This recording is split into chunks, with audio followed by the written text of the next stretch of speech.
napakasimpleng bihon gisado lang ang ating gagawin. Meron lang tayo ditong maliliit na slice ng karne. Ito yung ating panahog, yung karne. Pakuluan lang natin siya ng konti sa tubig. Hayaan lamang natin na kumatas ng konti yung kanyang mga taba. Takpan. Tapos ito lang yung mga ingredients na kailangan natin. Bawang, sibuyas, tapos carrots. Of course, meron din tayong repolyo. So ngayon ano yung naiiba dito sa ating recipe? Trinay ko lang na gumamit ng Taiwan Bihon. So, titingnan natin kung ano yung kaibahan ng Taiwan Bihon dun sa ordinary bihon na nabibili natin sa ating local supermarkets. So far, ito siya. Wala ko nakikitang difference, hindi ko lang alam kapag naluto. So, meron tayong 1 kilo of Taiwan Bihon, 1.5 kilo actually of Taiwan Bihon. Nalulutuin ako. Habang hinihintay natin na kumulo yung ating meat, hayaan lang natin siyang matuyuan and then i-fried natin ng bahagya and yun na, start na natin. This video is not sponsored by Taiwan Bihon. Kaya lang, just to give you an honest review about this product, itatry lang natin siya today. At the same time, never ko pa siyang ginamit even before. So, titignan natin kung ano yung kaibahan ng mga brand, ng mga imported products doon sa nabibili natin na locally made. Okay, so yung meat natin, yan, halos natutuyuan na siya.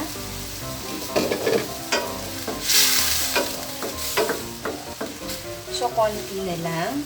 Kasi kailangan ko lang siyang ilipat sa ibang pan dahil hindi siya magkakasya dito sa ginagamit kong pan.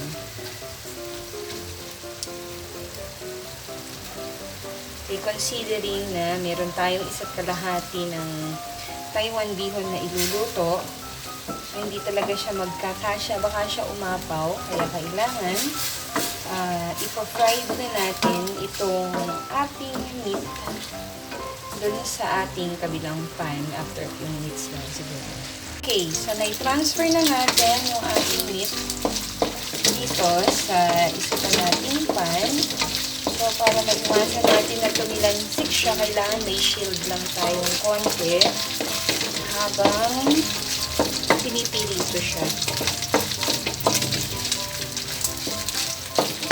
Okay, hayaan lang natin na medyo maging crunchy siya ng bahagya bago natin igisa sa kanya yung ating bawang at sibuyas.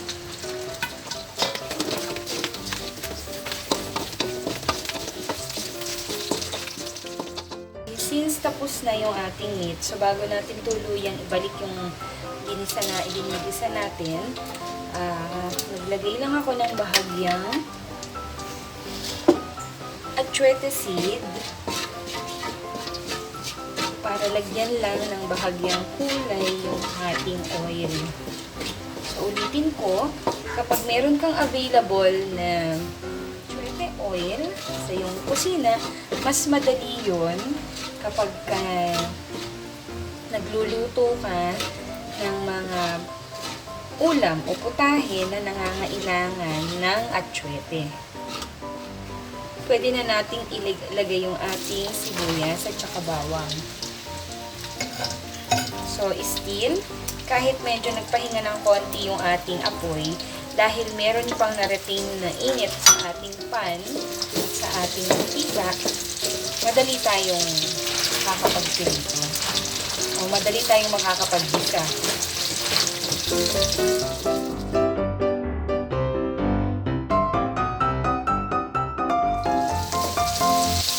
Pwede na natin ilagay yung ating bawang.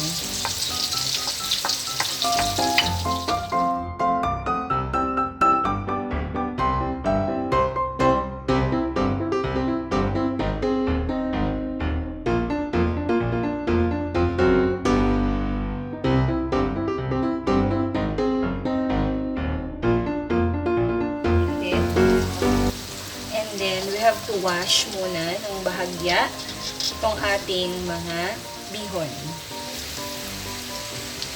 So, Paluto na siya, nahugasan na rin natin yung ating bihon. Kailangan natin mag-add ng water.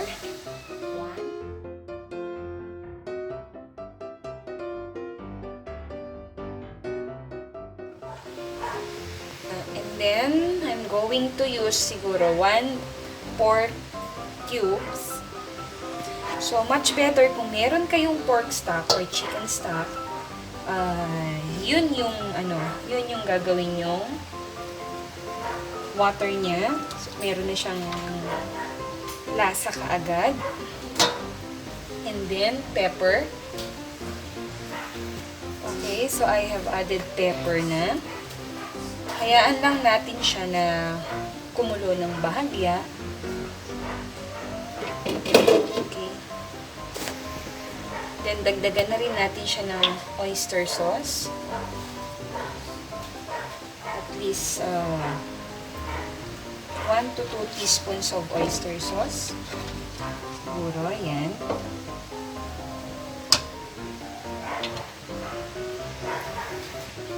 Okay, so nilakasan ko na ng bahagya ang apoy.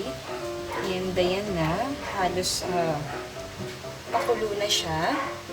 So, hihina.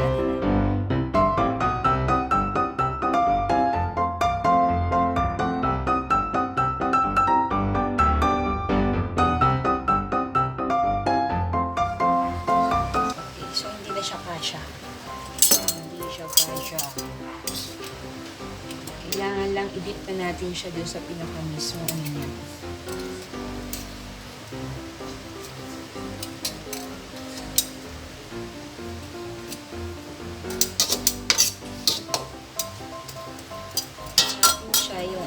Isasama na rin natin sa kanya yung ating mga gulay.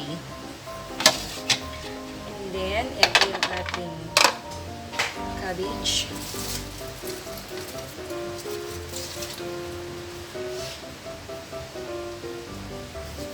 Tapos, takpan na natin siya. So, hindi kasya yung ating takip. Kailangan ko ng bigger.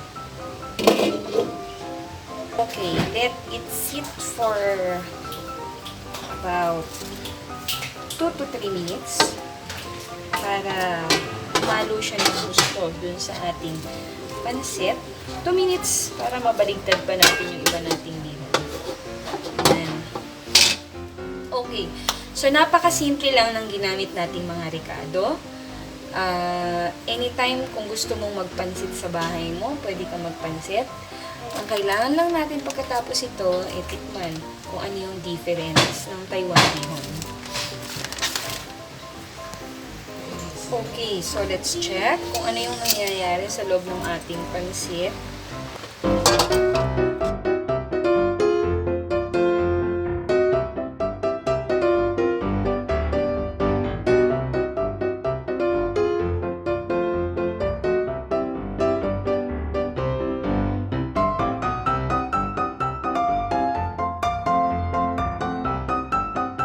So, ito yung bihon niya.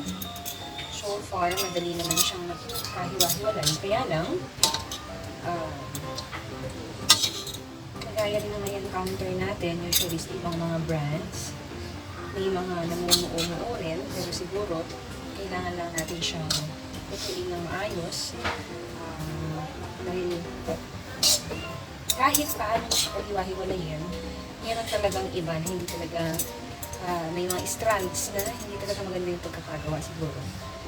All in all, wala ako nakikitang malaking difference sa mga locally bihon products. So, bakit pa kailangan natin bumili ng mga branded or imported products? Pwede naman natin matagpuan yung mga pareho ng mga qualities na hinahanap natin doon sa pwede natin iluto locally. Tutulong pa tayo sa ating mga kababayan. Okay. In fairness, okay pa rin. Okay rin yung kanilang bihon. Taiwan bihon yung susunod. Although kaya pa rin natin silang sabayan. So, what's the difference? Siguro nasa pagluluto na lang yan. Okay, so kung nagustuhan mo yung video natin for today, like, share, and subscribe. Thank you for watching. Ito na yung ating Bihon Guisado recipe. Subscribe, like, and share. Thank you for watching. So, yan. Ito na yung ating napakasimpleng Bihon Guisado recipe. So, napakasimple lang ng mga ingredients. Kahit kayo, pwede nyong gawin. At napakadaling matutunan. Bihon Taiwan Guisado recipe. Okay, don't forget to push our notification bell to get more updates. Bye and thank you for watching. Bye and thank you for watching.